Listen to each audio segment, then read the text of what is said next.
ప్రార్థన చేసుకుందాం. సకలాశీర్వాదాలకు కారణభూతుడు అయిన మా ప్రియ పరలోక తండ్రి, మీ ఘనమైన అతి శ్రేష్టమైన నామమునకు స్తోత్రాలు. ఈ రాత్రి కాలమందు మీరు అనుగ్రహించిన తండ్రి గ్రంథం ద్వారా మీ సంగతులు నేర్చుకోవాలని ఆశపడుతున్నాం.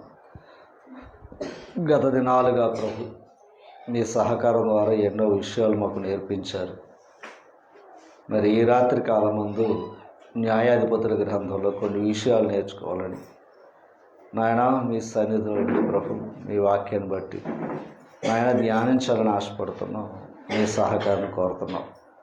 తగిన జ్ఞానమును వివేకమును మాకు ప్రసాదించి వినిచున్న వారికి వినుబుద్ధిని గ్రహించగల మనస్సును దయచేయమని మాలో మీరుండి మాట్లాడి మహిమ పొందుతారని యేసుక్రీస్తు వారి అతి శ్రేష్టమైన నామమున ప్రార్థించి వేడుకొనిచున్నాం మా ప్రియ పరలోక తండ్రి. మరి ప్రభువు నామన్న మరొకసారి ప్రత్యేకంగా తెలియజేస్తూ వాక్య పరిచయంలోనికి మనం వెళ్దాం. కొంచెం వీలవుతే బేస్ కంట్రోల్ చేయాలి. బేస్ డౌన్ చేసి తిరుగులాట. న్యాయాధిపతుల గ్రంథంలో గత కాలం మనం మొదటి అధ్యాయము అలాగే రెండవ అధ్యాయంలో కొన్ని సంగతులు మనం నేర్చుకోవటం గత కాలం మనం తెలిసిన విషయమే. మరి ఈ న్యాయాధిపతుల గ్రంథంలో ఇశ్రాయేలు వారు కానాను దేశాన్ని చేరుకున్న వారి యొక్క బలహీనతను బట్టి లేదా వారి యొక్క భక్తిహీనతను బట్టి కానానీయులను పూర్తిగా వెళ్ళగొట్టలేదు కనుక ఆ దేశంలో వారు దాసులుగా పనివారిగా ఉన్న మరికొంత కాలానికి మళ్ళా ఇశ్రాయేలు వారికి దాసులుగా మారటం అనేది మనకిక్కడ ఈ న్యాయాధిపతుల గ్రంథంలో మనకు తెలియపరుస్తూ ఉంది. గత కాలం ఇక్కడ జరుగుతున్న గ్రంథంలో విగ్రహాల సంబంధమైన విషయాలు గత కాలం అనుకొని నేర్చుకుని ఉన్నాం. దేవుడు కానానీయులు చేసిన విగ్రహారాధనని ఎందుకు ఖండించాడు, అక్కడ ఏం జరుగుతుందని గత కాలం మనం నేర్చుకున్నాం. భయంకరమైన పాపం, తమ బిడ్డలనే అగ్నిగుండాలు వేసేయడం, అటువంటి భయంకరమైన పరిస్థితులను మరి దేవుడు వారికి దూరంగా ఉండి వారితో మీరు ఎట్టి పరిస్థితుల్లో కలవకూడదని చెప్పాడు. మరి ఏదైతే వద్దన్నాడో అదే చేయటం మనుషుల్లో ఉన్న మంచి అలవాటు. అది చేయటం వల్లే దేవునికి దూరం అయ్యి లోకానికి దగ్గర అయ్యి కడకి భ్రష్టత్వంలోకి వారు వెళ్ళిపోయినట్లుగా మనకి ఇక్కడ ఈ మాటలు కనపడుతూ ఉంటాయి. న్యాయాధిపతుల గ్రంథం 3వ అధ్యాయము మొదటి నుంచి మాటలు మనం ఆలోచన చేద్దాం.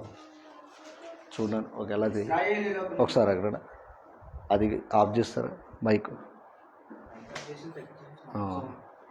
బేస్ తగ్గించి తిరుగులు పెట్టండి, మాట క్లారిటీ లేదు. ఒకసారి న్యాయాధిపతుల గ్రంథం 3వ అధ్యాయం మొదటి వచనం నుంచి మాటలు చదువుకుంటాం. ఇశ్రాయేలీయులకును కానానీయులకు జరిగిన యుద్ధములన్నిటినీ చూడని వారందరినీ శోధించి. ఇక్కడ ఈ మాటలు మనం ఆలోచన చేసినట్లయితే చూచిన వారు ఉన్నారు, చూడని వారు ఉన్నారు. ఇప్పుడు చూడని వారిని దేవుడు ఏం చేస్తున్నాడో శోధిస్తున్నాడు. చూడని వారందరినీ ఆయన శోధిస్తూ ఏమి చేశాడు అంటే 2వ వచనం, ఇశ్రాయేలుల తరతరముల వారికి అనగా పూర్వము ఆ యుద్ధములను ఏమాత్రము చూడని వారికి యుద్ధము చేయు నేర్పునట్లు యెహోవా ఉండనిచ్చిన జనములు ఇవే. అంటే ఇప్పుడు వారిని ఎందుకు ఉంచాడు అంటే ఇక్కడ యుద్ధం నేర్పటానికి ఉంచాడట. ఎవరు? చూడని వారు. గమనించాలి. అంటే యుద్ధం చూడని వారు ఉన్నారు, కానాను దేశానికి చేర్చబడ్డారు. మరలా వారికి కూడా ఏమి నేర్పాలి? యుద్ధం నేర్పాలి. కనుక యుద్ధం నేర్పడానికి వాళ్ళని ఉంచాడట దేవుడు. ఎందుకు అంటే వారిని శోధించాడు. ఆ మాటలు అక్కడ కనబడుతూ ఉన్నాయి. ఒకసారి మనం కీర్తన గ్రంథం 144వ అధ్యాయము 1వ వచనాన్ని చదువుదాం. భక్తుడు ఏమని చెప్తున్నాడు చూద్దాం. 144వ అధ్యాయం 1వ వచనం. నాకు ఆశ్రయ దుర్గమగు యెహోవా సన్నుతింపబడును గాక, ఆయన నా చేతులకు యుద్ధమును నా వ్రేళ్లకు పోరాటమును నేర్పువాడై ఉన్నాడు. అంటే దావీదు గారికి యుద్ధం ఎవరు నేర్పారో తెలుసా? దేవుడే నేర్పాడు. గమనించాలి. అదే చెప్తున్నాడు, ఆయన నా చేతులకు యుద్ధమును నా వ్రేళ్లకు పోరాటము నేర్పువాడు దేవుడు అని చెప్తున్నాడు అక్కడ. ఇప్పుడు ఇశ్రాయేలు వారు కూడా ఏమి నేర్చుకోవాలి? యుద్ధం నేర్చుకోవాలి. అది నేర్పేది కూడా ఎవరు? దేవుడే. దేవుడి మీద ఆధారపడితే దేవుడు నేర్పుతాడు. కానీ కొందరు ఏం చేశారంటే సొంతంగా ప్రయత్నాలు చేశారు. అందుకే యెహోవా ఇల్లు కట్టించిన ఎడల దాని కట్టువారి ప్రయాస వ్యర్థము, యెహోవా పట్టణమును కాపాడని ఎడల దాని కావలి కాయువారు మేలుకుండుట వ్యర్థమే అని చెప్పాడు. కనుక దేవుడు మనకు తోడుగా ఉండాలి, దేవుడే మనల్ని కాపాడాలి. ద్వితీయోపదేశకాండంలో మరో మాట కూడా చూద్దాం. మనం 4వ అధ్యాయము ద్వితీయోపదేశకాండంలో మరికొన్ని నేర్చుకోవాల్సిన సంగతులను మనం చూద్దాం. 4వ అధ్యాయము ద్వితీయోపదేశకాండం 4వ అధ్యాయము 10వ వచనాన్ని చదువుతాం. ఈ మాటలు కూడా, నీవు హోరేబులో నీ దేవుడని యెహోవా సన్నిధిని నిలిచి ఉండగా యెహోవా నా యొద్దకు ప్రజలను కూర్చుము అంటే ఏమంటుంది ఇక్కడ మోషే గారితో? ప్రజలందరినీ కూడా సమకూర్చు. తర్వాత చూడండి, వారు ఆ దేశము మీద బ్రతుకు దినములన్నీ. ఏ దేశంలో? కానాను దేశంలో. వారు ఆ దేశం మీద బ్రతుకు దినములన్నీ నాకు భయపడ నేర్చుకుని. అంటే ఇప్పుడు ఏం నేర్చుకోవాలంట? భయపడటం అంటే ఏంటో నేర్చుకోవాలంట. ఎంత విచిత్రంగా ఉంది మాట చూడండి. దేవుడు అంటే భయపడటం కూడా నేర్చుకోవాలంట. భయపడటం నేర్చుకోవడం ఏంటి అమ్మా? కిందకి రండి. వారికి చూడండి, వారికి నా మాటలు వినిపించదనని ఆయన నాతో చెప్పిన దినమును గురించి వారికి తెలుపుము. అంటే ఆయనకు భయపడటం నేర్చుకోవాలంట. తర్వాత వారు భయపడి వారి పిల్లలకు నేర్పాలంట. ఏది? భయాన్ని. ఎవరి భయాన్ని? 31వ అధ్యాయము ద్వితీయోపదేశకాండమే 31వ అధ్యాయము 12వ వచనం. నీ దేవుడని యెహోవాకు భయపడి యెహోవాయందు భయము పవిత్రమైంది అంటాడు. దేవుని యందు భయం ఏంటో తెలిసింది? పవిత్రమైంది. అందుకనమాట మనం పవిత్రులు కావాలంటే దేవుని యందు భయము కలిగి ఉండాలి. చూడండి, మీ దేవుడని యెహోవాకు భయపడి ఈ ధర్మశాస్త్ర వాక్యములన్నిటిని అనుసరించి నడుచుకున్నట్లు. అంటే దేవునికి భయపడాలంటే దేవుని గ్రంథంలో ఉన్న విషయాలన్నీ అనుసరించి నడుచుకోవాలి. పురుషులేమి, స్త్రీలేమి, పిల్లలేమి, నీ పురములోనున్న పరదేశులేమి వాటిని విని నేర్చుకున్నట్టుకై అందరిని ఏం చేయాలంట? పోగు చేయాలి. ఎవరెవరిని చెప్పాడు అక్కడ? స్త్రీలు, పురుషులు, పిల్లలు, నీ దగ్గర ఉన్న పరదేశులు కూడా సమకూర్చి ఏమి నేర్చుకోవాలి? దేవుని యందు భయం ఏంటో నేర్చుకోవాలంటే పిల్లలు కూడా కూర్చోబెట్టాలా అంటే కూర్చోబెట్టాలి. తల్లి దేవుని యందు భయం మరి అందుకే వాడికి బాల్యం నుంచి నేర్పటం అనేది నిజంగా చాలా గొప్ప సంగతే. ఏమో మనం భయపడాలి, తర్వాత మన పిల్లలకి నేర్పాలి. రెండు ఉన్నాయి ఇక్కడ. అంతేగాని మన పిల్లలు నేర్చుకోవాలంటే కుదరదు. మనం నేర్చుకోవాలి, మన పిల్లలకి నేర్పాలి. గతకాలం కూడా మాట చదువుకున్నాం మనం. తల్లి ఎట్టుదో బిడ్డ అట్టిదే అంటాడు గ్రంథకర్త ప్రవక్త. తల్లి ఎట్టుదో బిడ్డ అట్టిదే అంటే ఇప్పుడు బిడ్డ బాగుండాలంటే తల్లి బాగుండాలి. ఆలోచన చేసుకోవాలి దయించి. అలాగే మనం బాగుంటే మన పిల్లలు బాగుంటారు.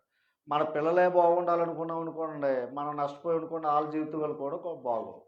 ఇంకొంచెం గ్రంథంలో అప్పుడు వెళితే అంత నీతిమంతుల పిల్లలే భ్రష్టత్వంలోకి వెళ్ళిపోయారు.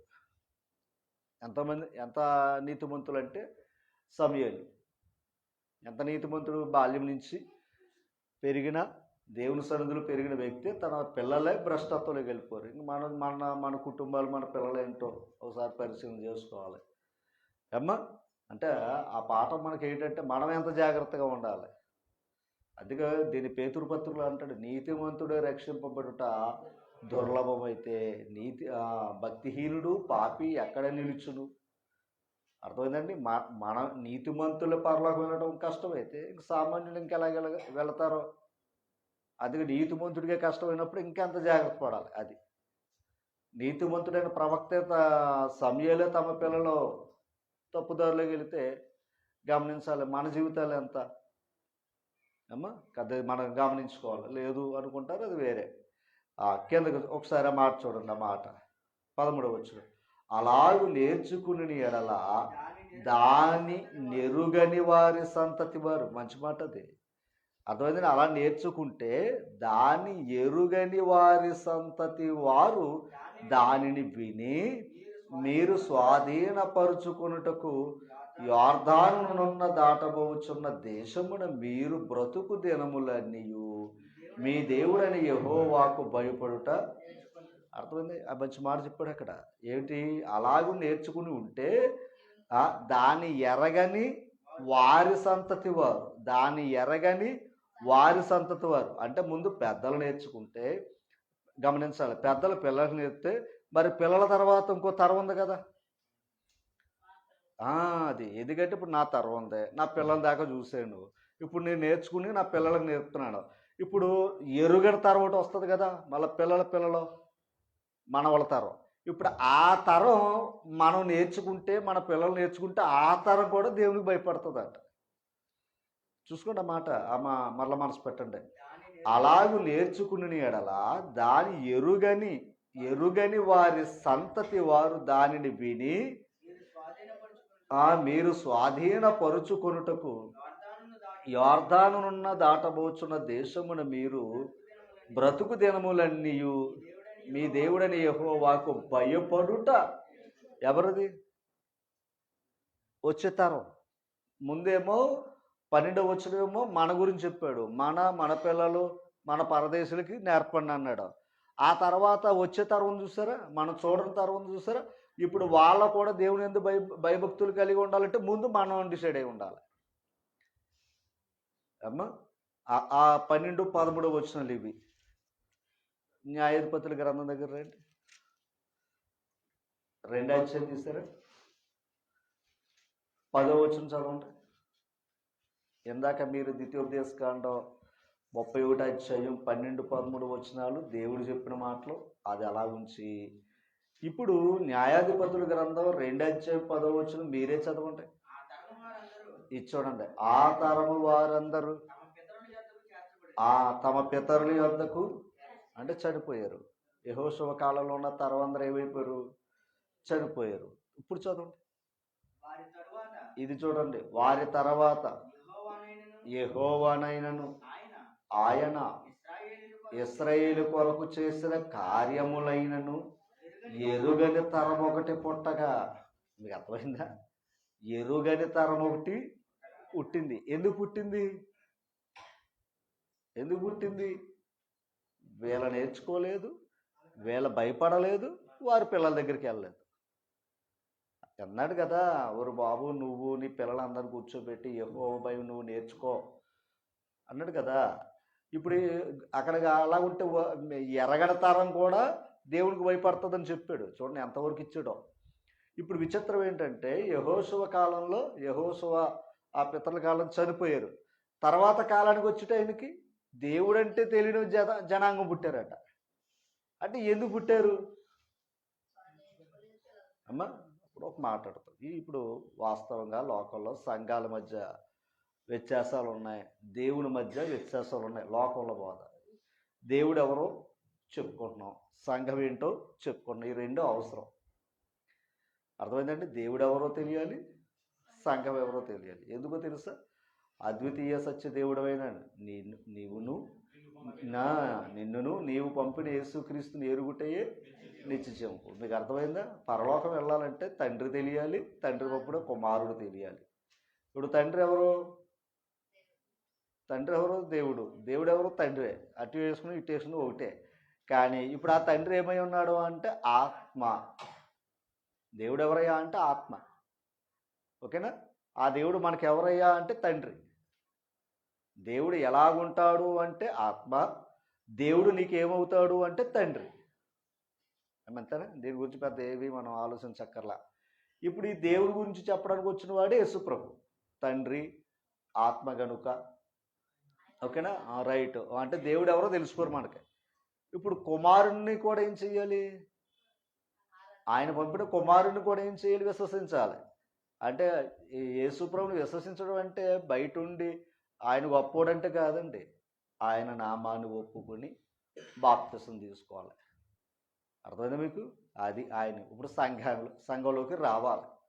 దేవుణ్ణి నమ్మటమే కాదు, ఆయన పంపిన కుమారుణ్ణి ఒప్పుకుని ఆయన సంఘంలోకి, ఆయన స్వరక్తం ఇచ్చి సంపాదించిన సంఘంలోనికి రావాలి. ఈ రెండు జరగాలి.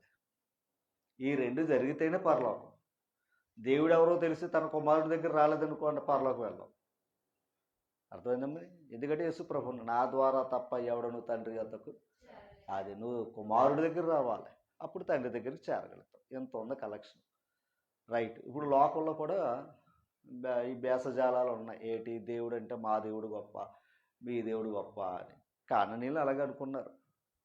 ఏ దేవుడు గొప్ప అన్నది. సరే, ఇప్పుడు నేను అడుగుతున్నా, దేవుడు ఎవరయ్యా అంటే తండ్రి.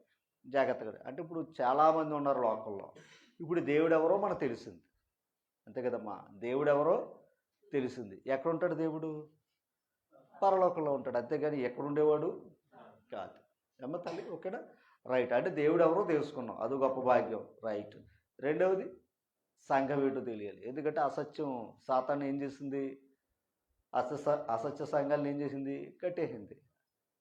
దేవుడు అంటే ఇంకో దేవుడిని పెట్టేసింది, సంఘం అంటే ఇంకో సంఘం పెట్టేది. ఎప్పుడు చూడండి, మీరు గమనించండి, ఒరిజినల్ వస్తే డూప్లికేట్ దిగిపోతాయి.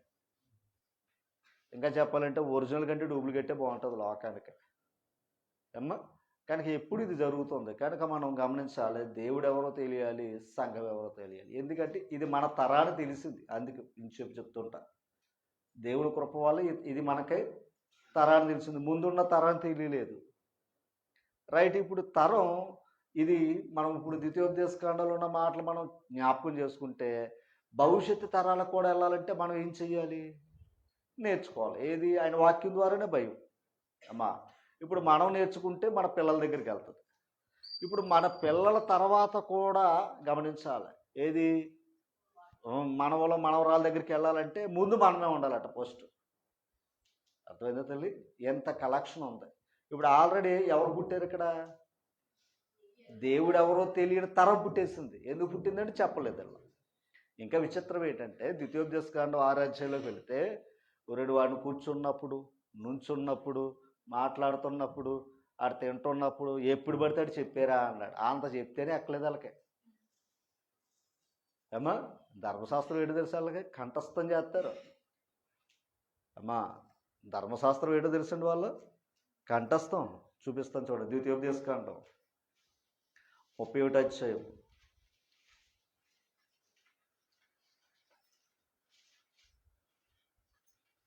19వ వచనం. కాబట్టి ఇది చూడండి, మీరు కీర్తన రాసి ఏటట ఇశ్రాయేలు వారికి ఏం చేయాలంట? ఎవరో మోషే గారు రాసింది. అర్థమైందండి? అప్పటి కీర్తన నుండి మళ్ళీ కొత్త కీర్తనలు ఏం చేయాలి? రాసేవారు. అమ్మా అది కూడా ఏం చేసేవారు? కిందకి రండి. ఈ కీర్తన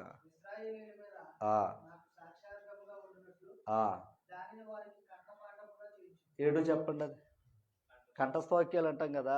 అటో విధంగా చెప్పాలంటే చూసి కాదు, ఇంకా చూడక.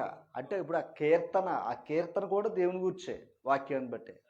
ఇప్పుడు వాళ్ళ మైండ్ గమనించాలి, ఆ కీర్తన అందరూ పాడాలట. ఎలాగా? ఈ రోజైతే పాటల పుస్తకాలు ఉన్నాయి మనకి, ఆ రోజైతే పాటల పుస్తకాలే లేవు. ఏమనుకోద్దు, పాటల పుస్తకాలు ఉన్నా పాడలేకపోతున్నాం. అన్ని పాటల పుస్తకాలు ఉన్నా కూడా మనం మరి ఆ కాలం ఏంటి, ఇది ఆజ్ఞ, ఖచ్చితంగా వాళ్ళు చెయ్యాలి అంతే. కానీ వాళ్ళు ఏం చేశారంటే ఆశ చేసేవారు కానీ మైండ్లోకి ఎక్కలేదు అంతే. అర్థమైందండి తల్లి? చూడండి, కొందరు ఆదివారం రావాలి కనుక వస్తూ ఉంటారు కానీ భక్తి అంటే భక్తి చూపిస్తారు తప్ప జ్ఞానం లోపలికి వెళ్తాం. అర్థమైందండి? అందుకే ప్రభు అన్నాడు, ప్రభువా ప్రభు అన్నవాడు అంటే ప్రభువా అనేవాడు ఉన్నాడు అంటే ప్రభు దగ్గరికి వస్తున్నాడని అర్థం. మరి ప్రభు దగ్గరికి వస్తే ఏం చేయాలి? ఆయన చిత్తమును జరిగించాలి. ఓకే, ఇప్పుడు న్యాయాధిపతుల గ్రంథానికి వెళ్తే ఆయన తరము ఎరుగని, ఆయన చేసిన కార్యములు ఎరిగిన తరం ఒకటి పుట్టింపగా, చదువు ఇది న్యాయాధిపతుల గ్రంథం 2:10.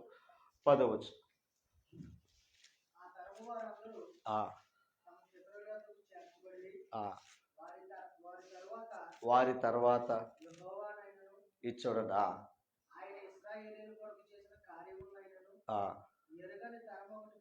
అర్థమైందా? ఎరుగని తరం ఒకటి పుట్టేసింది. అంటే ఇక దేవుడు ఎవరో తెలియదంట. తెలియదు కనుక ఇప్పుడు న్యాయపత్రుల గ్రంథంలో చూస్తే ఆశ్చర్యం వేస్తుంది వాళ్ళు చేసిన పనులు. అమ్మా చదువు.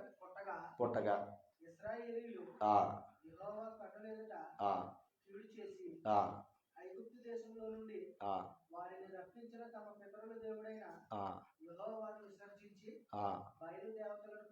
ఎక్కడికి వెళ్ళిపోయారు చూసారా? అంతే, ఎక్కడి నుంచి ఎక్కడికి వెళ్ళిపోయారు చూసుకోండి.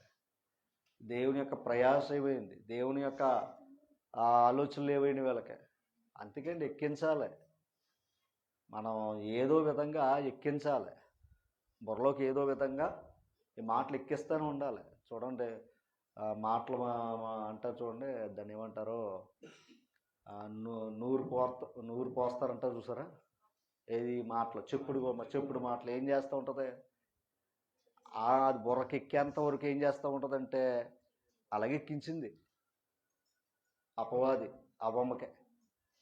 అంతే కదా, అంత ఎక్కించింది కనుక ఎక్కించుకుంది, అంతే బయటకు రావాల్సి వచ్చింది. అంటే దాన్ని అర్థం చేసుకోండి, దేవుని బోధన పక్కన పెట్టి ఆడి బోధకి ఎంత టెంప్ట్ అయిందో చూడండి. సరే, ఇప్పుడు నేను అడుగుతా, కనీసం మన కుటుంబాల్లో అయిన బోధన మనం ఖచ్చితంగా చేయకపోతే రేపు పొద్దున వారి దేవుడు ఎవరో తెలియదు, సంఘం ఏంటో తెలియదు. ఓ విధంగా చెప్పాలంటే మన పిల్లలే మనవారే పాతాళంలో బాధపడతారు కదంటారా? దేవుని దగ్గర రాకపోతే ఏముంది చెప్పండి. పోనీ అమ్మా, దేవుని దగ్గర రాకపోతే ఇక్కడ ఒకవేళ ఇంట్లో భోజనం చేయలేదు అనుకోండి, బయట ఫాస్ట్ ఫుడ్ సెంటర్లు ఉన్నాయి, ఏదో తినేస్తాం బయట.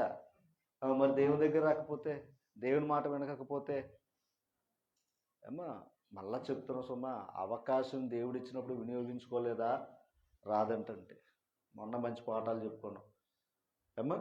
ఓకే, ఇప్పుడు కీర్తన 102వ అధ్యాయం దగ్గర రండి, ఒక మాట చూపిస్తాను. 22వ వచనం.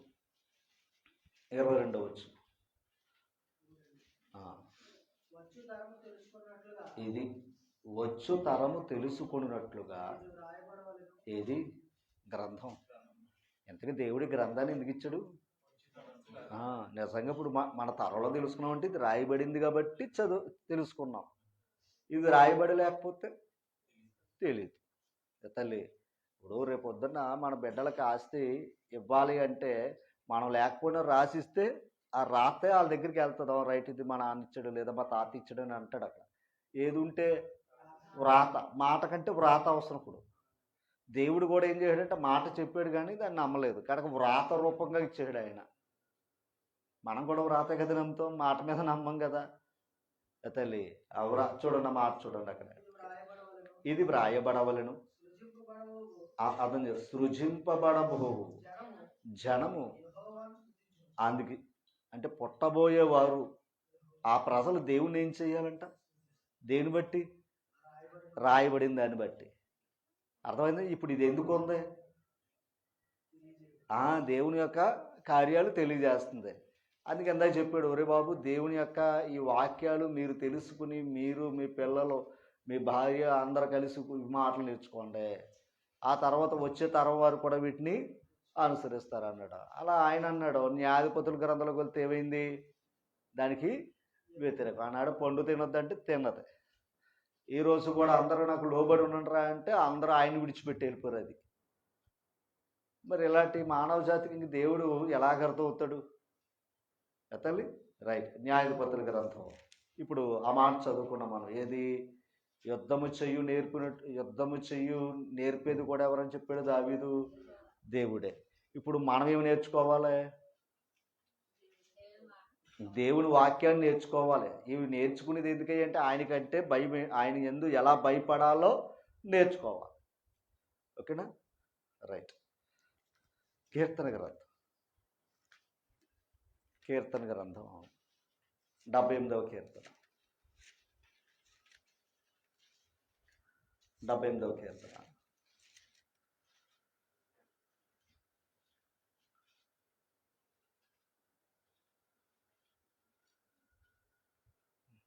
చూసారా అమ్మా?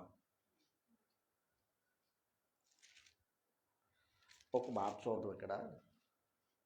దావీదు గారి 78వ కీర్తనలో మంచి మాట అంటాడు. ఇది కూడా రాసుకోండి. 5వ వచనం చదవండి. 4వ వచనం. క్షమించాలి. 3వ వచనం. మాకు తెలిసిన సంగతులను మా పితరులు మాకు వివరించిన సంగతులను. అది ఇప్పుడు మన పితరులు చెప్పేవాళ్ళు ఎవరు లేరు. ఏదో దేవుని కృపను బట్టి మనం తెలుసుకున్నాం. మాకైతే మా తాతయ్య గారు ఏదో తెలియపరిచారు. అర్థమైంది. ఇది వారసత్వంగా ఏమని నాకు రాలా. గమనించాలి. ఇప్పుడు మీరైనా ఎలాగొచ్చింది? పితరులు చెప్తే ఏమి రాలా. దేవుని కృపను బట్టి వాక్యాన్ని విన్నారు, వాక్యానికి లోబడ్డారు. ఇక్కడ చూడండి, మా పితరులు మాకు వివరించిన సంగతులు చెప్పేదము. ఎవరికే? చూద్దాం క్రిందకి.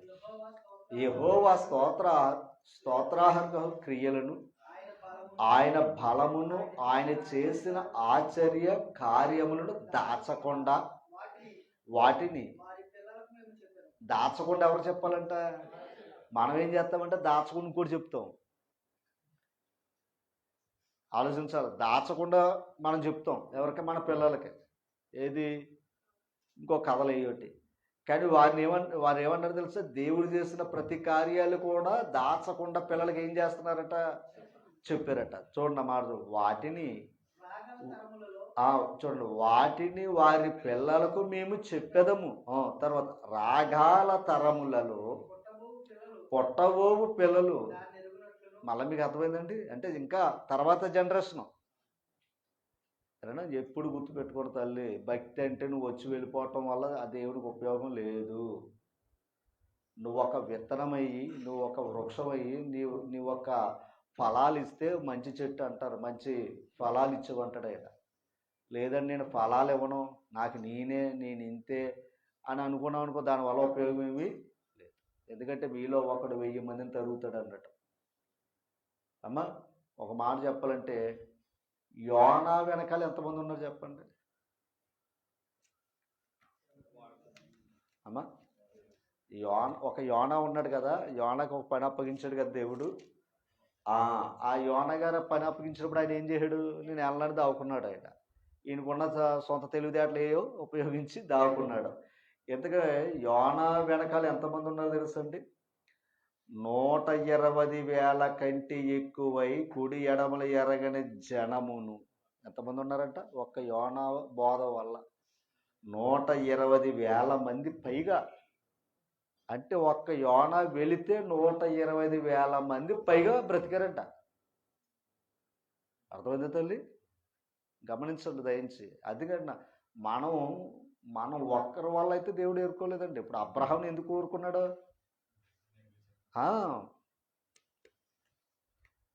ఆదికాండమే తెలిసినా మరొకసారి తీద్దాం. మరొకసారి తీస్తే మాట్లాడుతుంది. ఈరోజు నిన్ను నన్ను కూడా దేవుడు పిలిచి, సువార్త ద్వారా పిలిచి దేవుని యొక్క విషయాన్ని మనకు నేర్పుతున్నాడు అంటే ఒకసారి చూడండి. అబ్రహాంని ఎందుకు సెలెక్ట్ చేసుకున్నాడు చూసుకోండి. ఆదికాండం 18వ అధ్యాయం తీసారా? 19వ వచనం త్వరగా. ఎట్లనగా యెహోవా చూడండి, అబ్రహామును గూర్చినది చెప్పినది అతనికి కలుగు చెయ్యునట్లు. ఇది చూడండి, తన తరువాత తన పిల్లలకు తన ఇంటి వారును నీతి న్యాయములు జరిగించుచు యెహోవా మార్గమును గైకొనుటకు అతడు వారికి ఆజ్ఞాపించినట్లు ఎవరికే? తన ఇంటి వారికి. ఏం చెప్తాడంట? నీతి న్యాయాలు జరిగించాలని, యెహోవా మార్గం గైకొనాలని వారికి ఆయన ఆజ్ఞాపించినట్లు నేను అతన్ని అరిగి ఉన్నాను. దాని అర్థం ఏంటి? ఇప్పుడు నన్ను సెలెక్ట్ చేసుకున్నాడు అనుకోండి, దాని అర్థం ఏంటి? మిమ్మల్ని సెలెక్ట్ చేసుకున్నాడు అనుకోండి, దాని అర్థం ఏంటి? నువ్వు అక్కడ కాదు, నీ వెనకాల అదనమాట ఓ కుటుంబం ఉంది. ఇప్పుడు అబ్రాహాంకి అదే చెప్పాడు, అందుకు ఎరిగి ఉన్నాడు, అందుకు పిలిచాడంట. ఇంకో మాట అనుకోండి, మహాదేవుడు ఒంటరిగా ఉండటం మంచిది కాదని సాటైన సహకారిని ఇచ్చాడు. అంటే ఒంటరిగా ఉండటం మంచిది కాదండి, ఒంటిగాడు ఉండటం వల్ల గొప్పదేం కాదు అంటాడు మళ్ళా. మరి అలాంటప్పుడు దేవుడు ఒక వ్యక్తిని పిలిచాడంటే మళ్ళీ దాని కొరిది పత్రులకు వెళ్తే విశ్వాసురాలైన భార్య అవిశ్వాసి భర్తను మార్చవచ్చు, విశ్వాసురాలైన భర్త అవిశ్వాసురాలైన భార్యను వాళ్ళిద్దరు మారితే పిల్లలు కూడా ఏమవుతారని చెప్పాడు. అంటే ఒక విధంగా చెప్పాలంటే ఒక వ్యక్తి మారాడు అంటే కుటుంబం ఉంది. అర్థమైందండి? ఇంకా వ్యక్తి గమనించాలి, దేన్ని గాన దైవాన్ని గాన దైవ జ్ఞానాన్ని తక్కువ వేసుకుని మా కుటుంబంతో పని లేదు అంటే దేవుని తక్కువ చేసినట్లు లెక్క. ఏమ్మా ఆలోచించాలి. అందుకే ఇంకా మీకు ఎంత చదువుకున్నావు, నీవు నీ పురుషులు స్త్రీలు పిల్లలు అందరూ ఎక్కడ సమకూర్చమన్నాడు తల్లి. సమకూర్చాడు కనుక చెప్పాడు. ఓకేనా? మా ఇప్పుడు యోనా విషయాన్ని చూస్తే 120,000 మంది ఒక్కడ వెనకాల అంతమంది రక్షణ ఉన్నారు. అలాగే మన వెనకాల ఎంతమంది ఉన్నారు అది గుర్తుపెట్టుకొని దయించి. అంతేగాని నేను ఒంటరిగా వచ్చాను, ఏదో ఒంటరిగా వెళ్ళిపోతానంటే దానివల్ల ఉపయోగం ఏమీ లేదు. ఎందుకంటే మళ్ళీ గమనించండి, దీని ఇంకో పాయింట్ మళ్ళా ప్రభు చెప్పిన ఉపమానం ఒకటి ఉంది. ఒకడికి 10 తలాంతులు ఇచ్చాడంట, ఒకడికి 5 ఇచ్చాడంట, ఒకడికి 1 ఇచ్చాడంట, 10 ఏమో 10 చేసాడంట, 5 ఏమో 5 చేసాడంట. ఒకటే ఉన్నవాడు ఏం చేశాడు? అసలు నేను వెళ్తానేమో కానీ నా భార్య రాదు, నా భార్య రాదంటే రాదు, భార్య వచ్చిందనుకో నా భర్త రాడంటే రాడు. అసలు అలా ఉన్నారట. అదే ఉపమానం చెప్పాడు. ఓరే నీకు ఇచ్చిన తలాంతిని ఏం చేసావు? మూట కట్టి భూమిలో పాతి పెట్టావు. అంటే ఇచ్చిన తలాంతిని ఏం చేసావు? దాచావు. ఉంది మరి ప్రభు ఆయన వచ్చి లెక్కట ఆయనకి మరి ఏమైంది? అది ఉపయోగం లేదు. అందుకే నీ వల్ల ఉపయోగం లేనప్పుడు నువ్వు నాకు ఉపయోగం లేదురా అన్నాడట. అంత సీరియస్ అండి సువార్త అమ్మ. అందుకే ఎప్పుడైనా సరే ఇంకా మంచి విషయాలు ఉన్నాయి, వీలైతే వాళ్ళ తర్వాత కాలంలో నేర్చుకుందాం. మనం ఒక్కరమే కాదంటాడు, మనతో పాటు తీసుకుని రావాలంట. అదే అర్పణ. ఇప్పుడు పాత నిబంధన కాలంలో బలులు అర్పణలు ఇచ్చేవారువా? క్రొత్త నిబంధనలు ఏంటో తెలుసా? ఆత్మను తీసుకుని రావడమే అర్పణ అంటే దేవునికి. అర్థమైంది మీకు? క్రొత్త నిబంధనలోకి యెషయా గ్రంథంలోకి వెళ్తూ ఉన్నాయి. ఇప్పుడు మన నా పాఠం అది కాదు కానీ మళ్ళీ అక్కడికి వెళ్ళొద్దు. అంటే దీని విషయాన్ని ఆలోచించడం. ఒక తరానికి మనం ఒక తరం కాపాడుకోవాలంటే ముందు మనం జాగ్రత్తగా ఉండాలి, మన పిల్లల కుటుంబాన్ని జాగ్రత్తగా ఉండాలి. ఆ తర్వాత ఎరగని తరం దగ్గరికి అది వెళ్తుంది. గమనించాలి. ఇప్పుడు న్యాయాధిపతుల గ్రంథంలో ఏమైంది? తెలియని తరంలోకి వచ్చింది. ఇప్పుడు ఎంత నష్టపోయారో మీరు చూస్తే ఆశ్చర్యపోతారు తల్లి. రైట్. ఇప్పుడు మనం ఏం నేర్చుకోవాలి? యుద్ధం నేర్పేది ఆయనే. అపవాదితో యుద్ధం ఎలా చేయాలో చెప్పాడు ఎఫెసీ పత్రికలో. చెప్పాడా? మీరు మీ అపవాదిని ఎలా ఎదిరించాలో, శక్తిగల వాక్యమును అదే వాక్యంతో ఎలా ఎదిరించాలో, ఆయన ఇచ్చే సర్వాంగ కవచమును ధరించుకుని ఇవన్నీ చెప్పాడు కదా. అంటే ఇప్పుడు ఆయన నేర్పాడా లేదా? వాక్యాన్ని బట్టి నేర్పాడు. ఆనాడు దావీదుకేమో భౌతికమైన యుద్ధం, ఇప్పుడేమో మనకు ఆత్మ సంబంధమైన యుద్ధాన్ని నేర్పాడు. ఇంకా అందుకే నేను అంత ఆ విషయానికి వెళ్తాను. రైట్. ఇప్పుడు మనం నేర్చుకోవాల్సింది ఏముంది? వాక్యాన్ని నేర్చుకోవాలి. ఆయనకి భయపడే విజ్ఞానం మనం తెలుసుకోవాలి. ఇప్పుడు ఒకటే తల్లి, వస్తే కదా భయం ఏంటో తెలుస్తుంది, రాకపోతే తెలీదు. ఇంకో మాట, ఇప్పుడు 78వ కీర్తన చూడండి, ఆ మాట కోసమే ఏది ఇక్కడికి వచ్చాం. 6 వచ్చింది అది. వారు లేచి తమ పిల్లలకు దాన్ని వివరించినట్లు వీరును దేవుని యందు నిరీక్షణ గలవారే దేవుని క్రియలు మరువకయుండి. చూసారా? మనం చెప్తే వాళ్ళకు కూడా మర్చిపోరంట. మరువకయుండి యథార్థ హృదయులు కాక దేవుని విషయమైన స్థిర మనసు లేని వారై తమ పితరుల వలె తిరుగుబడకయు మూర్ఖతయు తిరుగుబాటును గల ఆ తరమును పోలియుండకయు. అర్థమైందా మీరు? అంటే మనం చెబితే తిరుగుబాటు చేయరు దేవుని మీద. అంటే ఆల్రెడీ ఒక తరం ఏం చేసింది? అలా ఉండకయు వారు ఆయన ఆజ్ఞను గైకొనున్నట్లు. అర్థమైంది మీకు? ఇప్పుడు వాళ్ళు తొలగిపోకుండా తిరుగుబాటు చేయకుండా ఉండాలంటే వారికి ఆజ్ఞలు ఏం చేస్తూ ఉండాలి? చెబుతూ ఉండాలి. ఓకేనా? ఆ మాట చెప్పాడు. చూడండి తర్వాత 8, ఆయన యాకోబు సంతతికి శాసనములు నియమించెను, ఇశ్రాయేలు సంతతికి ధర్మశాస్త్రం అనుగ్రహించెను, మన పితరులు తమ పుత్రులకు దానిని తెలుపవలనని వారికి. అదనమాట. ఓకేనా? అంటే ఖచ్చితంగా ఏం చేసేవారు? నేర్పేవారు. రైట్. 72వ కీర్తన, సారీ 72వ వచనం, 78వ కీర్తన 72వ వచనం. అతడు దావీదు అతడు యథార్థ హృదయుడై వారిని పాలించడు. ఎవరిని? ఇశ్రాయేలు వారిని. ఓకేనా? దావీదు ఏం చేశాడంట? పాలించాడంట. ఇప్పుడు చూడండి మంచి మాట. కార్యములందు నేర్పరి ఎలాంటంట?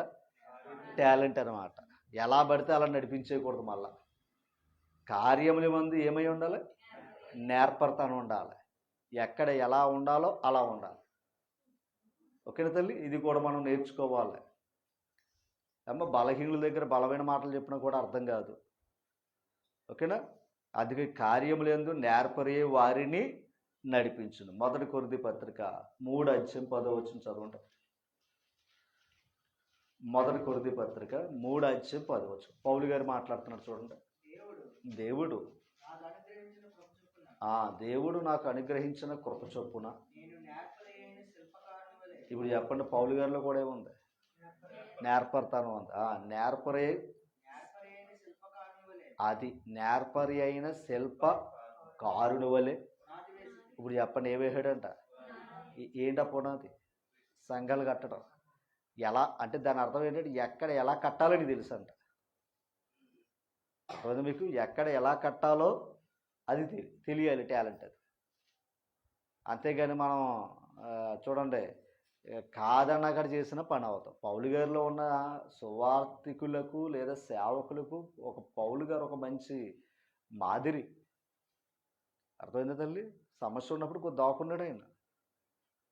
కొన్ని సమస్యలకైనా దాక్కున్నాడు. కానీ ఎక్కడ ఎలా ఉండాలో మంచి జ్ఞానంతో వివేకంతో అతను ప్రవర్తించాడు. సేవలో కూడా అదే. నేర్పరి అయి పునాది శిల్పకారుని వల్ల పునాది వేశాడట. అంటే అతనిలో కూడా ఇప్పుడు దావీదు గారు ఏం చేశాడు?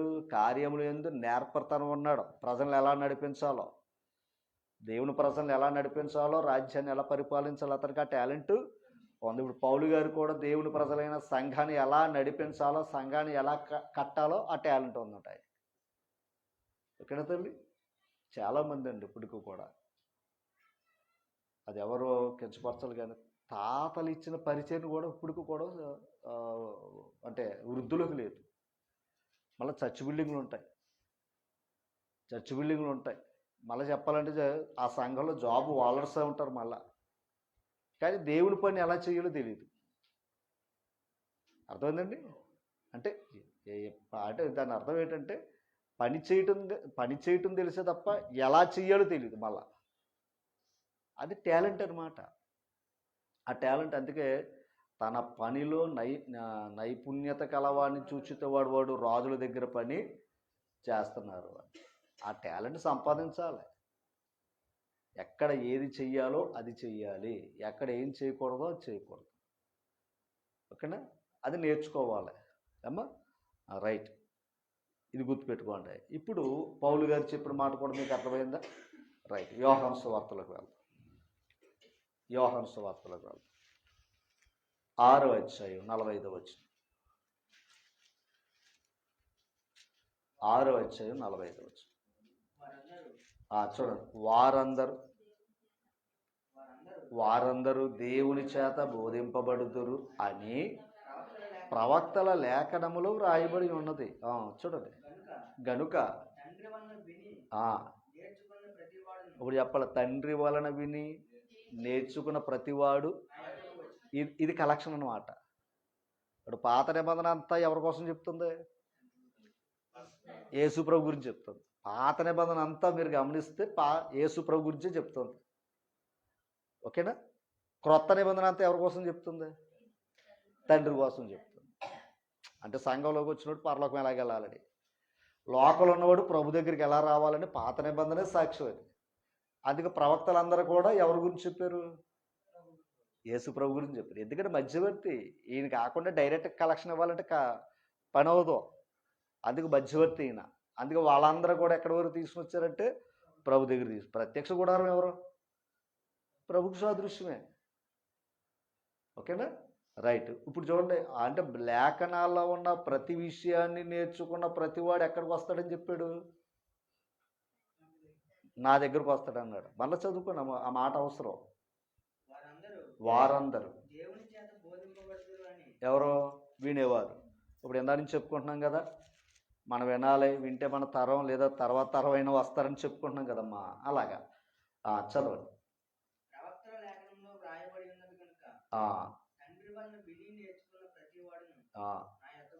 అర్థమైంది మీకు?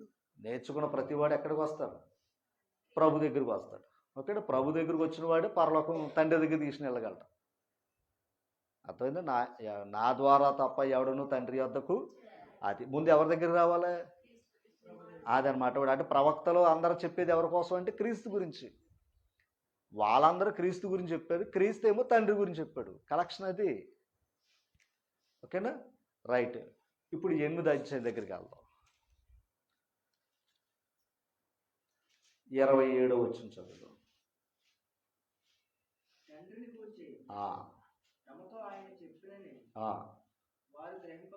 అంటే ఇప్పుడు ఈయన ఎవరి కోసం చెప్తూ మొదలెట్టాడు?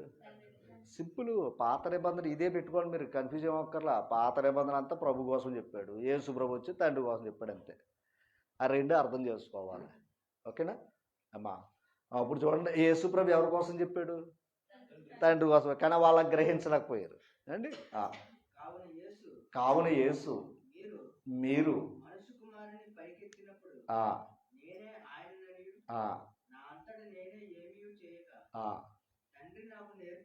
అండలించండి, తండ్రి నాకు నేర్పినట్లు.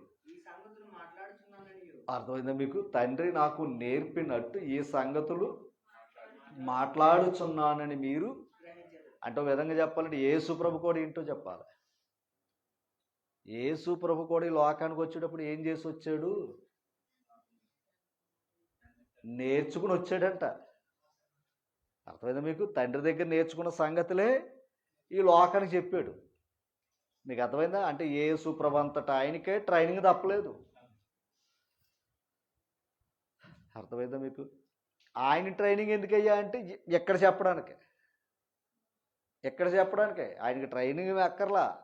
అక్కడ విషయాలు చెప్పడానికి ఆయనే ట్రైనింగ్ అయి వచ్చాడట, నేర్చుకున్నట్లు అన్నాడు. ఓకేనా?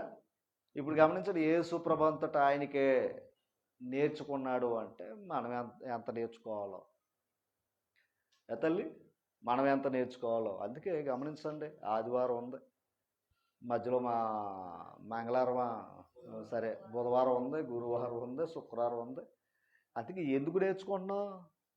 ఆయన భయాన్ని తల్లి, ఆయన భయాన్ని.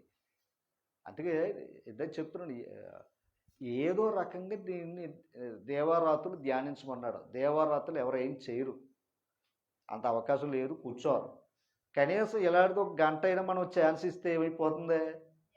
నేర్చుకున్నట్టే కదండి. ఇప్పుడు గంట ఉన్నాం, 1000 తినాలి, 1000 గంటలని అనుకుందాం. ఇంట్లో కూర్చుందాం అంటే ఇప్పుడున్న పరిస్థితులు బట్టి కాదు. అలా వద్దని కదా సొమ్మా, మళ్ళీ అలా వద్దు. ఎందుకంటే అర్థం కంటే అపార్థాలు ఎక్కువ వస్తున్నాయి ఇప్పుడు. కనుక మనం అందుకే మీటింగ్ ఎక్కడున్నా సరే, దేవుని పని ఎక్కడున్నా సరే, వెళ్ళిపోయి అనుకోండి, మనం ఏం చేయొచ్చు? ఓ పాఠం నేర్చుకోవచ్చు. అది ఇందాక చెప్పాను, నేర్పడతాను. అది నేను అలా నేర్చుకుని ఇక్కడికి. అంతేగాని బైబిల్ అంతా తిరగేసేసి మొత్తం నేర్చుకున్న తర్వాత సేవలోకి రాలేదు. నేను సేవ చేస్తూ నేర్చుకున్నాను, ఇప్పుడు నేర్చుకుంటున్నాను తల్లి. ఇది చూడండి, అక్కడెందుకంటే ఆ మాట చూడండి, తండ్రి నాకు నేర్పినట్లు ఈ సంగతులు నా అంటే ప్రభువే నేర్చుకుని వచ్చినప్పుడు అర్థం చేసుకోవాలి. మనం ఎంత నేర్చుకోవాలన్నది ఒక ప్రశ్న మనం వేసుకుందాం. తిమోతి 2వ పత్రికలో మాట చూద్దాం. ఒక మంచి మాట ఉంటుంది ఇక్కడ.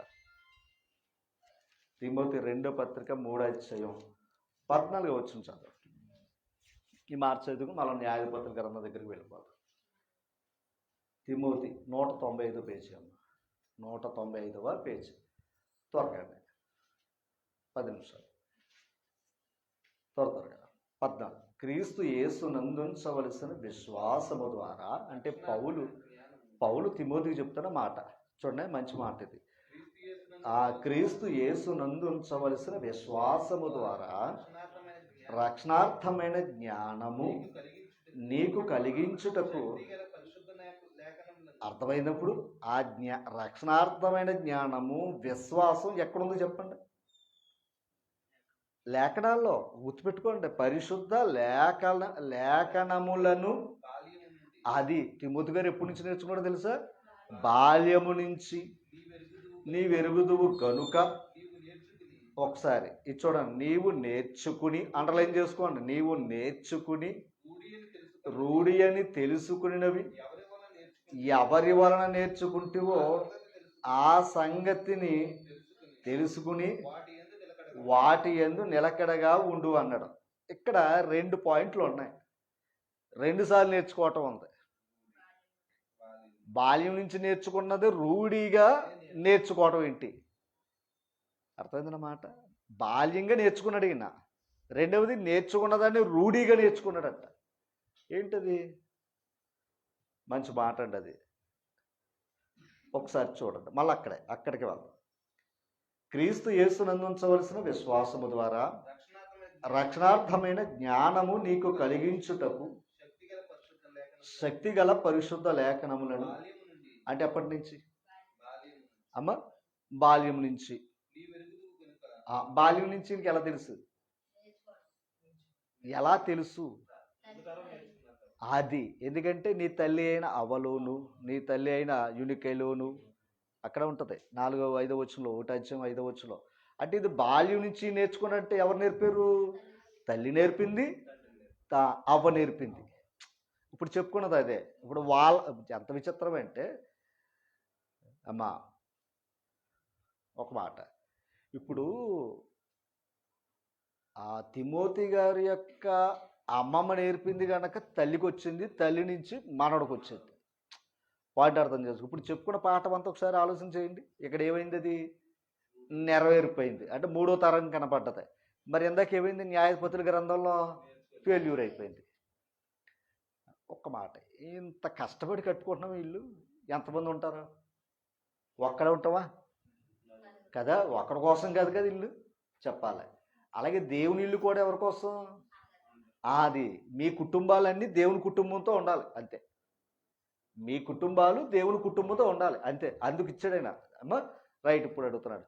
ఇప్పుడు గమనించాలి, కట్టుకున్నదే అంటే అపార్థం చేసుకోవద్దు. కట్టుకుని ఇంత అందంగా కట్టుకున్న మనం, ఇంత ధనంతో, ఇంత కష్టంతో కట్టుకున్నదే ఏమనుకోవద్దు. ఒకసారి అది కానీ ఏమాత్రం ఫెయిల్యూర్ అవుతే ఏంటి? ఏమైపోతాం మనం? నిరాశ చచ్చిపోతాం. పాపం మొన్న కుమారుడు చనిపోయాడు యాక్సిడెంట్లో. ఈరోజు తండ్రి దాన్ని బెంగెట్టేసుకుని ఇంకా అదే మైండ్తో ఉండిపోవడంతో తండ్రి చనిపోయాడంట. నెల అవ్వదు ఇంచుమించు. ఎంత దారు, ఎంత బాధ అది. అంటే మైండ్లో ఏమైపోయింది? కుమారుడు లేడు, కుమారుడు లేడు, కుమారుడు లేడు. కాడికి ఏమైపోయాడు పాపం ఆయన కూడా చనిపో. అంటే నేను అనేది చూ, అంటే కళ్ళ ముందు ఆ సీన్ చూసాడు కనుక తట్టుకోలేకపోతున్నాడు. ఇప్పుడు నేను అడుగుతాను, ఎంత ఎలా చేసుకున్నట్టు పిచ్చెక్కిపోతా. పద్మనాభం గారు అలా పిచ్చుడు అయిపోయాడంట. ఎంతో కోటేశ్వరుడు.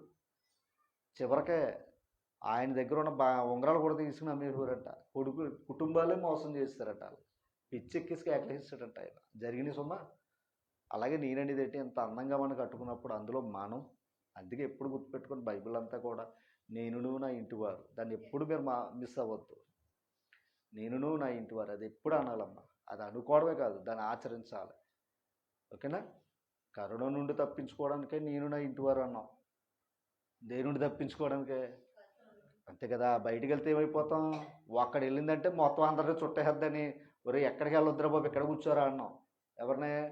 మన బిడ్డల్ని, మన కుటుంబాన్ని అలా కూర్చోబెట్టుకున్నాం. కరువులు ఇబ్బందులు కూడా అక్కడే కూర్చున్నాం, అక్కడే ఉన్నాం. దేని నుండి తప్పించుకోవడానికే కదా. అంటే ఒక ఒక నష్టపరిచేదానికి అంత అలా ఉంటే రక్షించేదానికి మన కుటుంబం అంతా ఎక్కడ ఉండాలి? అంతే ఏమో. రైట్, ఇప్పుడు చూడండి అక్కడ ఒక మాట ఉంది, ఇప్పుడు చెప్తున్నాను. ఇప్పుడు ఆ మాట మళ్ళా చదవండి.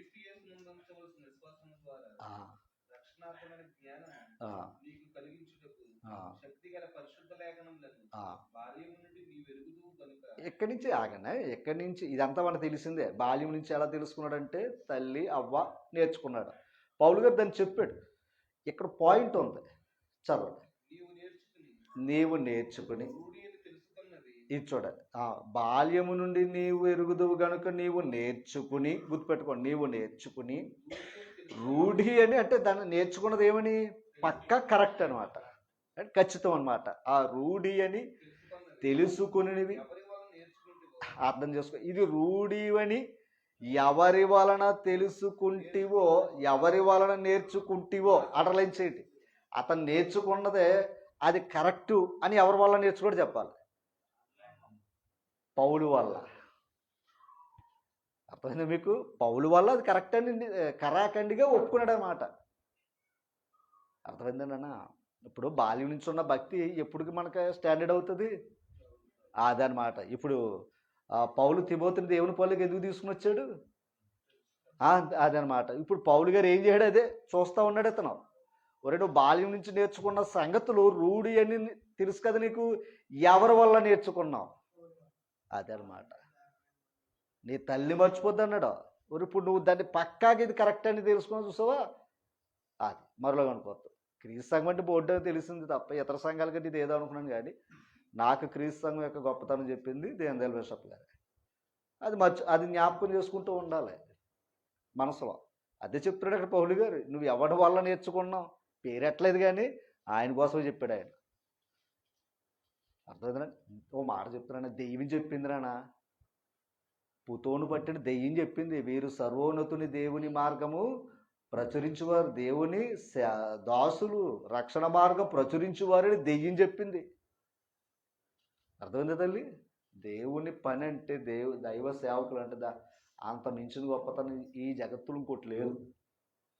దేవుని సేవ కంటే మరొకటి ఏమీ లేదండి ఈ జగత్తులో. మళ్ళీ చెప్తున్నా సుమ్మా, దాని మించింది మరొకటి లేదు. ఒకవేళ దేశంలో సైనికులైతే దేశం నుండి కాపాడగలరు అంతే, ప్రాణం నుండి కాదు, శత్రువుల నుండి కాపాడగలరు. కానీ సేవకుడు ఆత్మరక్షణ, ఆత్మను నరకానికి వెళ్లకుండా కాపాడగలవాడు ఒక్క దైవ సేవకుడు మాత్రమే. ఓకేనా? ఆ మాట చూడండి ఒక్కసారి. ఇప్పుడు దాన్ని మైండ్లో పెట్టుకుని చదవండి. పాయింట్ కూడా, నీవు నేర్చుకుని రూఢి అని తెలుసుకునేవి. పాయింట్ అంతా రూఢి అని తెలుసుకున్నాడు, ఖచ్చితం అని తెలుసుకున్నాడు. అర్థమైంది. ఇప్పుడు ఎవరి వలన నేర్చుకుంటేవో ఆ సంగతి తెలుసుకుని, అర్థమైందండి, వాటి యందు. దాని అర్థం ఏంటో ఇండైరెక్ట్గా చెప్పాడు అనమాట. ఇండైరెక్ట్గా చెప్పాడు, నువ్వు ఎవరి వల్ల నేర్చుకున్నావు జాగ్రత్త అన్నాడు. అందుకే పౌలుకి తిమోతి అంటే ఒక ప్రత్యేక స్థానం. ఓకేనా అమ్మా? 10వ వచనం వెళ్ళండి, పైకి వెళ్ళండి, మీకు అర్థమైపోతుంది. అయితే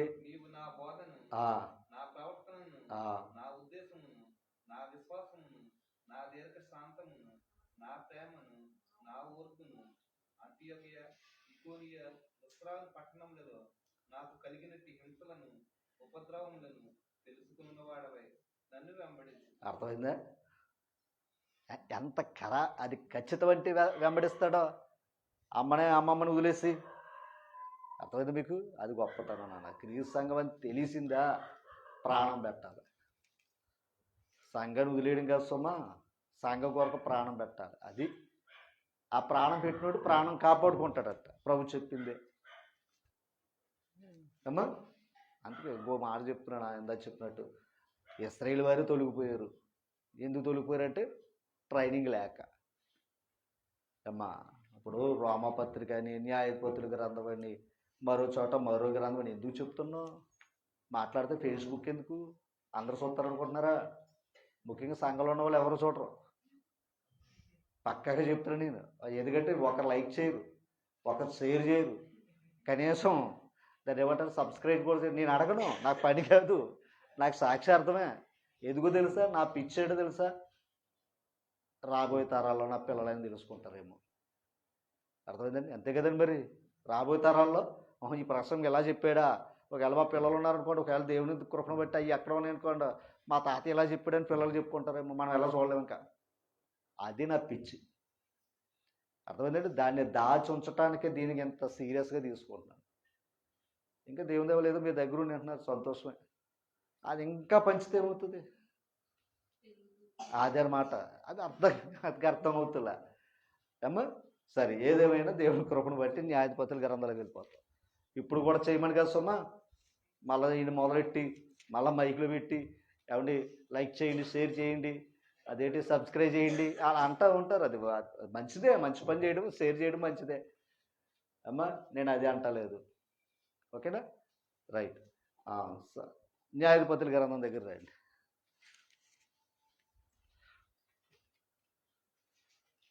చూసారా, అలా ఫేస్బుక్ ఎలా పెట్టాలో తెలియదు నాకు. మొత్తం మీద ఇదేమో లేదా అంతే అమ్మా. ఆ టీవీలో ఎలా మాట్లాడాలో తెలియదు, కాంతి టీవీలో మాట్లాడాం అంతే. సముద్రంలో ఉన్నాం, ఈదటమే. దేవుడు ఏదో దారి మనకి అంతే. నమ్మకం. సేవ అంటే ఏంటో తెలియదు, దూకేహం. వచ్చాం ముగ్గురు పెద్దలతో, అసలు ఏంటో తెలియదు నాకు. ప్రార్థన చేయటమే రాదండి, పాట పాడటమే రాదు. కానీ దేవుడు ఏం చేసుకుంటూ వస్తున్నాడో నేర్పుతున్నాడు అంతే. నేర్చుకుంటూ మీకు నేర్పుతున్నాం అంతే అమ్మా. ఒకసారి న్యాయాధిపతుల గ్రంథం దగ్గరికి 3వ అధ్యాయం దగ్గరికి వస్తే ఒక మాట చెప్పేసి ఇక్కడ ముగించేద్దాం, ఈ భాగం ముగించేద్దాం. రైట్. ఇప్పుడు ఏమైంది, వీళ్ళ మళ్ళీ ఎటు తిరిగిపోయారు, కానానీయులు వారి యొక్క ఆచారంలోనికి పద్ధతులకు వెళ్ళిపోయారు. ఎవరో ఇశ్రాయేలు వారు. 8వ వచనం, 3వ అధ్యాయం 8వ వచనం త్వరగా.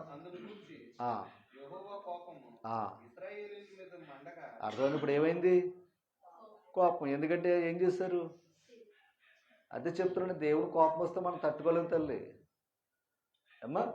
దేవుని కోపం ఇశ్రాయేలు మీద మండగా ఆయన అరణ్యహారాము యొక్క రాజైన కోసా నిస్రతయము చేతులకు దాసులు అవుటకే. ఇప్పుడు ఏంటో చెప్పండి, ఇశ్రాయేలు ప్రజలను అమ్మేయడంట, శత్రువులుగా అమ్మేయడంట. దేవుడు కోపం వచ్చి ఒకప్పుడు స్వతంత్రుడు, మళ్ళీ ఏమైపోయారు, ఎందుకైపోయారు, దేవునికి వ్యతిరేకంగా. అదే నేను చెప్తున్నాను తల్లి. ఒక మాట చెప్పమంటారా, కొంచెం క్రిందకి రండి చెప్తారు. ఇశ్రాయేలీయులు ఒకసారి 8 సంవత్సరాలు అంట, 8 సంవత్సరాలు. కిందకి వెళ్ళాక ఇంకా వస్తుంటాయి చరిత్రలు, ఇంకా పెరిగితాయి, తగ్గవు. అంటే 8 సంవత్సరాలు వారికి ఏమై ఉన్నారో, దాసులు అయి ఉన్నారు. ఒక మాట్లాడతారు, 8 సంవత్సరాలుగాన 2 సంవత్సరాల కరుణ వస్తేనే అల్లకల్లోలం అయిపోయాం మనం వరుసగా. అలా ఇంకొక 2-3 సంవత్సరాలు ఉంటే ఏమైపోదు. ఇప్పుడు ఉక్రెయిన్ ఉంది, ఇప్పుడు అక్కడ ఎన్నో లక్షల మంది ఏమైపోయారు తెలుసా, వలస వచ్చేస్తున్నారు, ఇంకా బతకలేమని వచ్చేస్తున్నారు. అర్థం చేసుకోవాలి. ఇంతగా సమస్య ఎంత వచ్చింది, అంతే గట్టిగా 1 నెల కూడా అవుతాం వాళ్ళు గొడవ జరిగి. అంటే అంత విచ్ఛిన్నంగా, అంత ప్రమాదం అక్కడ ఉన్నప్పుడు అలా బతుకుంటే చాలని దేశాలు విడిచి వచ్చేస్తున్నారు. చిన్న మాట అడుగుతున్నాను, ఇప్పుడు 2 సంవత్సరాలు కరోనా ఉంటే మొత్తం కంగారు అయిపోయి ఇప్పుడిప్పుడే కొంచెం జీవితాలు కోలుకుంటున్నాయి. అంతే కదండి, ఇప్పుడిప్పుడే మళ్ళా జీవితాలు, చదువులు ఏంటి, పనులు ఏంటి, కొంచెం కోలుకుంటున్నాయి. గమనించాలి. 8 సంవత్సరాలుగానే మన కష్టంలోకి వెళ్ళిపోతే ఎలా ఉంటుంది, బాధే కదా. మరలా అనుకోద్దు, 8 సంవత్సరాలు మంచం పెట్టితే ఎలా ఉంటుంది, మామూలుగా ఉంటుంది ఏంటంటే బాబు. జస్ట్ 10 రోజులకే దిగకపోతే కంగారు వస్తుంది. మన జీవితంలో 10 రోజులుగా నీరసం ఉండి బయట దిగకపోతే మన మనసు కూడా తేడా వచ్చేస్తుంది. అలా 8 సంవత్సరాలు ఇశ్రాయేలు వారు దాసులుగా చేశారంట. దేవుని కోపం వచ్చి అమ్మేయడంట. మనల్ని కూడా అమ్మేస్తాడంటే. సింపుల్ చెప్తున్నా, ఆయనేమో కొన్నాడు, ప్రభు ఏం చేశాడు, తన స్వరక్తం ఇచ్చి కొన్నాడు. అంటే కొన్నాడంటే నువ్వు ఎవరి సొత్తు? మరి ఆ సొత్తు ఉన్నప్పుడు ఆయన దగ్గర లేకుండా మళ్ళీ నువ్వు అక్కడికి వెళ్ళావు అనుకో, అర్థమైందా? మన వాళ్ళు మంచి మాట అంటారు, నెత్తి మీద రూపాయి పెడితే ₹10 కూడా మారమంటారు మన వాళ్ళు. పెట్టింది రూపాయి అంటే ₹10 కూడా మన జీవితాలు అలాగైపోతాయి. దైవానికి దూరం అయ్యామా మన పైన ఉంటుంది ఏది? రూపాయి. నేను ₹10 కూడా కొంటాం. ఎందుకు కొండో తెలుసా? లేఖనాల్లో ఉన్నాయి. మళ్ళా అర్థమైందండి? లేఖనాల్లో ఉన్నాయి, ఆ మాటలన్నీ ఉన్నాయి. మళ్ళీ దేవుని చిత్తం చేస్తాయి. ఎందుకో తెలిసి శపించబడిన వాడు. ఇప్పుడు శపించబడిన వాడు ఇంట్లో ఎలా పెట్టుకుంటాం?